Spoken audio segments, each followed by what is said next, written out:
Hello everyone, আসসালামু আলাইকুম। Welcome back to my channel Mousumi cake and kitchen. তো আজকের রেসিপি গ্রিল চিকেন। ঘরোয়া মশলা দিয়ে কিভাবে অল্প সময়ে গ্রিল চিকেনটা বানানো যায় সেই রেসিপিটাই আজকে আপনাদের সঙ্গে শেয়ার করব। চলুন ধৈর্য সহকারে রেসিপিটা দেখে নিই। তো প্রথমে এখানে আমি একটি লেগ পিস এবং একটি বেস পিস নিয়েছি। তো এটাকে এখন আমি একটি নাইফের সাহায্যে একটু কেটে নিব, যাতে ম্যারিনেট করার সময় যে মশলাগুলো ওগুলো যেন মাংসের ভিতরে খুব সুন্দরভাবে প্রবেশ করতে পারে, এই জন্যই এই টিপসটা ফলো করা। তো এই তো সুন্দরভাবে এখন আমি এটাকে কেটে নিব। তো দেখতে থাকুন। এই তো এই মাংসগুলোকে আমার কেটে নেওয়া হয়ে গেছে। তো এখন এগুলোকে আমি ম্যারিনেশন করব। তো ম্যারিনেশন করে নেওয়ার জন্য এখানে মাংসগুলো নিয়ে নিলাম।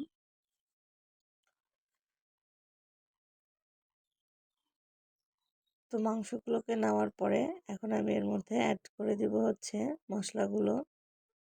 তো এখানে আমি প্রথমে দিয়ে দিলাম হচ্ছে আদা রসুন এবং জিরা একসঙ্গে পেস্ট করে নেওয়া, সেখান থেকে 1 চা চামচ পরিমাণ পেস্ট দিয়ে দিলাম হচ্ছে শুকনো মরিচের গুঁড়া 1 চা চামচ পরিমাণ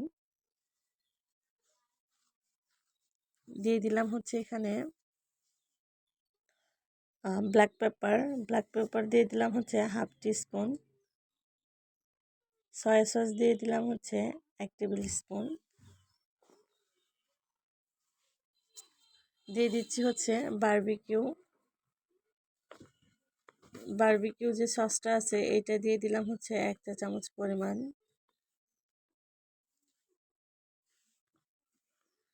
টমেটো সস দিয়ে দিচ্ছি 1 চামচ পরিমাণ। তো আজকের রেসিপিটি যদি আপনাদের কাছে ভালো লেগে থাকে তবে অবশ্যই আমার চ্যানেলটাকে সাবস্ক্রাইব করে দিবেন। নিত্য নতুন রেসিপি পাওয়ার জন্য আমার চ্যানেলের সঙ্গেই থাকবেন আর লাইক কমেন্ট শেয়ার করবেন।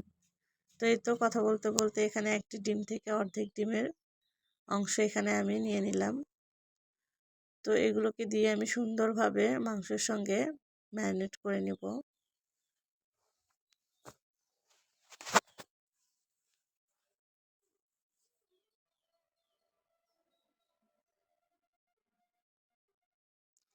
এখন এর মধ্যে অ্যাড করে দিলাম হচ্ছে 1/2 টিস্পুন পরিমাণ লবণ,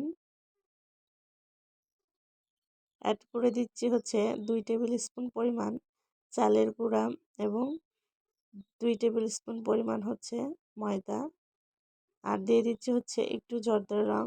এটা জাস্ট কালারের জন্য, আপনারা চাইলে স্কিপ করতে পারেন। তো এগুলোকে দিয়ে আবার সুন্দরভাবে মেখে এখন দিয়ে দিচ্ছি ওপর থেকে একটু সরিষার তেল। আপনারা চাইলে সরিষার পেস্টটাও এখানে ব্যবহার করতে পারেন। তো আমি এখানে সরিষার তেলটাই দিয়ে দিলাম। তো এইটা দিয়ে আবারও সুন্দরভাবে মেখে এইটাকে আমি নর্মাল ফ্রিজে রেখে দিব আধা ঘন্টার জন্য।